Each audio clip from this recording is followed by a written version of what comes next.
Thank you for watching. Political compromise and settlement has always been the least worst option when resolving political dispute. In most cases, it's either my way or we go to war. There are more wars caused by politics and religion than border conflicts, race, or any sovereign divide. Let's take a look at the history of this country. The liberation struggle was a failure until the forces that were fighting against the Rhodesian regime realized that they will have to dialogue.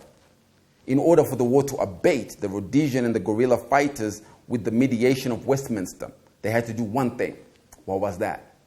Dialogue.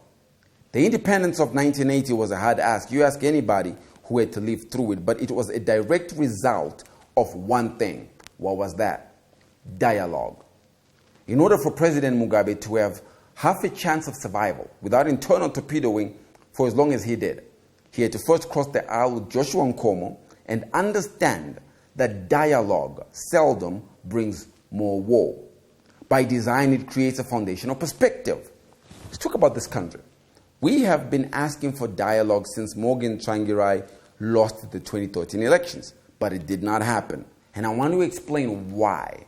Listen, in order for dialogue to exist, there has to be a conflict and a commitment to resolve it from both ends of the conflict. For example, if we are in a business disagreement, we go before the courts and we are mediated by a neutral party.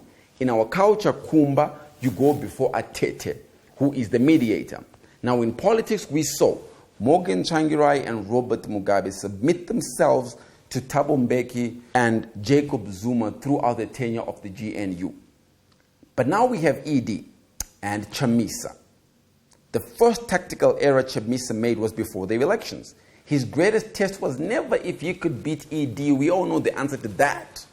His real test was, can he unite better than ED? All Thokozani Kupe ever wanted was dialogue.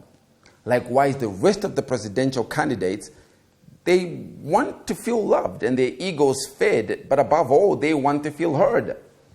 They know in their hearts that they were never going to win one seat, not even a kobo. They know that, but they wanted to feel heard. For reasons perhaps beyond Chamisa's control, he failed to manage that dialogue. Now come post-elections, enter August, one shooting and January stay away. Chamisa had the biggest opportunity to build the great consensus again. Before ED reached out to opposition leaders, Chamisa, you had the chance to. You should have done that. Why? Because the voice of a united opposition against ED's presidency would have created unimaginable headache for the ZANU-PF government. The rallies with a united opposition would have been more effective than any stay away or any needless loss of life to your global handlers. But here is the problem I have always said with stayaways and protests. At some point, people have to go home. Responsibilities catch up with them and the inherently selfish nature in us comes out. We self-preserve. The only reason the Zimbabwean economy is afloat right now is because businesses are self-preserving. Government has done almost everything it can possibly do to make the business environment impossible to start one, to run one, or to grow one. But because businesses have created a degree and measure of willing buyer, willing seller, trade continues. But I digress. I want to commend Chamisa for using dialogue as the tool to create an MDC post an MDC alliance. All the factions that have broken away from MDC, all they ever wanted was to feel loved.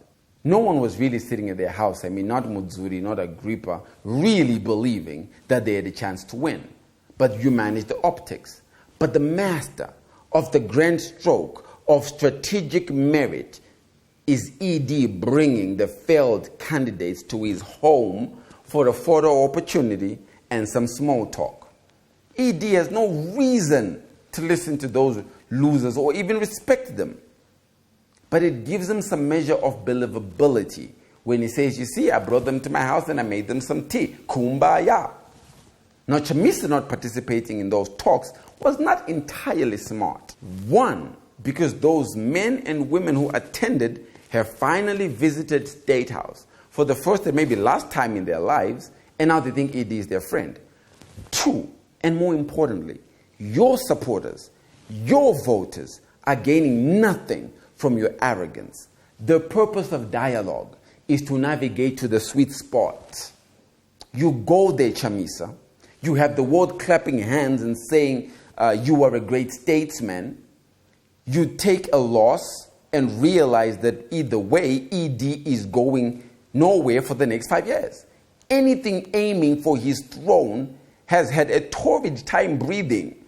Whether it was Changirai or Chiwenga, ED anopa stressiga inoshungurudza kufema.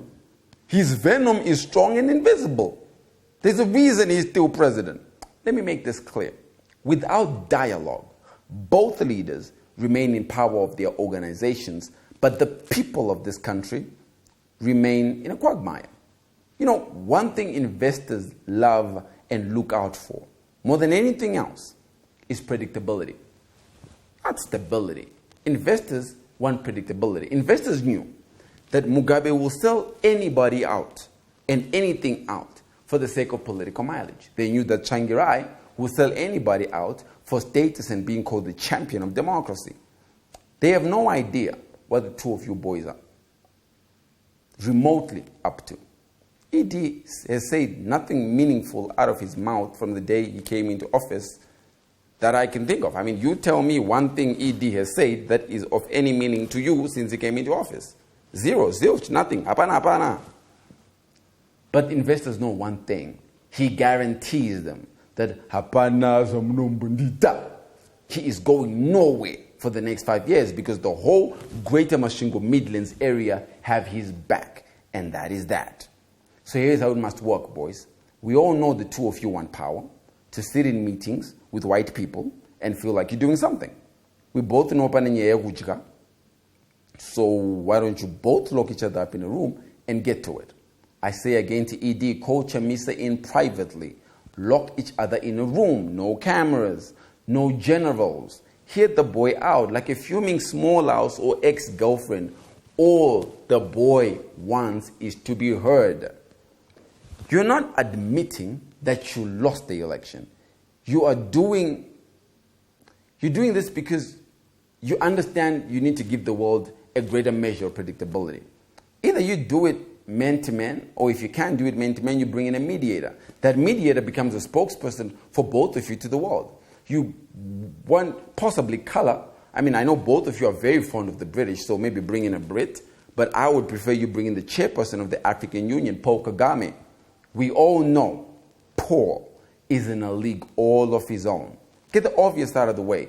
Give Chamisa a position and maybe 3 or 4 of his lieutenants. They won't know how to be angry and eat at the same time. Trust me, I know. You can't be angry and be eating at the same time. Once you do that, the world starts believing that Zimbabwe is good for business. No matter how good efforts ED is attempting, and I think there's a lot of good efforts, it doesn't matter. No matter how many likes Chamisa gets on social media, how many followers he now has, it doesn't change that the people who follow him are restricted from participating in the growth of this country. Dialogue is not only important now, it's the only best way to get out of this mess. The political leaders disagree on plenty, but surely, here is what we can agree on. That unity is better than conflict. That talking to each other is better than talking about each other. That this country and its people can do way better when we work together and everybody is fighting for each other, not against each other. Of course, dialogue is hard. Especially when you have such big egos and massive echo chambers. But that is why Robert Mugabe and Morgan Tsvangirai will forever be legends, because they found a way to make it work. Until next time, head bow.